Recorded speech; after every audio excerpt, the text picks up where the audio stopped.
এ রোগে আক্রান্ত হওয়ার পেছনে সমকামিতা এবং অবৈধ শারীরিক সম্পর্ককে দায়ী করা হচ্ছে।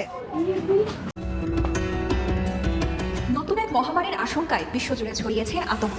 উচ্চ সংক্রামক এমপক্স নামের এই ভাইরাস প্রথমে কঙ্গোতে শনাক্ত হলেও দ্রুতই তা ছড়িয়ে পড়ে আফ্রিকার আরো 13টি দেশে। তবে এখানেই শেষ না, ভয়াবহতার জানান দিতেই যেন এমপক্স এবার আফ্রিকার গণ্ডি পেরিয়ে প্রবেশ করেছে ইউরোপে। অন্তত 3 জন এমপক্স রোগী শনাক্ত হয়েছে পাকিস্তানে। পশু থেকে মাঙ্কি পক্স মানুষে সংক্রমিত হলেও এখন এই ভাইরাস মানুষ থেকে মানুষে ছড়াচ্ছে। এরই মাঝে এমপক্সে আক্রান্ত হয়ে কঙ্গোতে মারা গেছে অন্তত 450 মানুষ। পরিস্থিতির ভয়াবহতায় বিশ্বজুড়ে জনস্বাস্থ্য জরুরি অবস্থা ঘোষণা করেছে বিশ্ব স্বাস্থ্য সংস্থা WHO। পরিস্থিতি ভয়াবহ। আফ্রিকা মহাদেশ ছাড়াও এমপক্সে আক্রান্ত রোগী শনাক্ত হয়েছে এশিয়া ও ইউরোপে। এর জন্য আমরা জরুরি স্বাস্থ্য অবস্থা ঘোষণার সিদ্ধান্ত নিয়েছি। স্বাভাবিকের তুলনায় দ্রুত ছড়িয়ে পড়ছে এমপক্স, মৃত্যুর হারও অনেক বেশি। শারীরিকভাবে দুর্বল রোগীদের মারাত্মক ক্ষতি করছে ভাইরাসটি। আফ্রিকার পূর্বাঞ্চলে এর প্রাদুর্ভাব বেশি থাকলেও দেশের সীমানা অতিক্রম করেছে এমপক্স।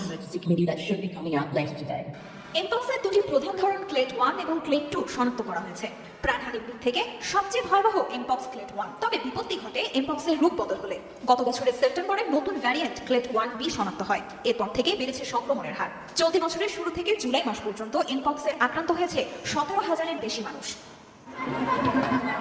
এমপক্সে আক্রান্ত ব্যক্তি এবং পশুর সংস্পর্শে ছড়িয়ে পড়ছে রোগের ভাইরাস। প্রাথমিক লক্ষণের মধ্যে রয়েছে জ্বর, মাথা ব্যথা, পিঠ এবং কোমরের পেশিতে যন্ত্রণা। এছাড়া শরীরে দেখা দেয় ফুসকুড়ি। এর আগে 2022 সালে এমপক্স ভাইরাসের কারণে জরুরি জনস্বাস্থ্য অবস্থা ঘোষণা করতে হয়েছিল বিশ্ব স্বাস্থ্য সংস্থাকে।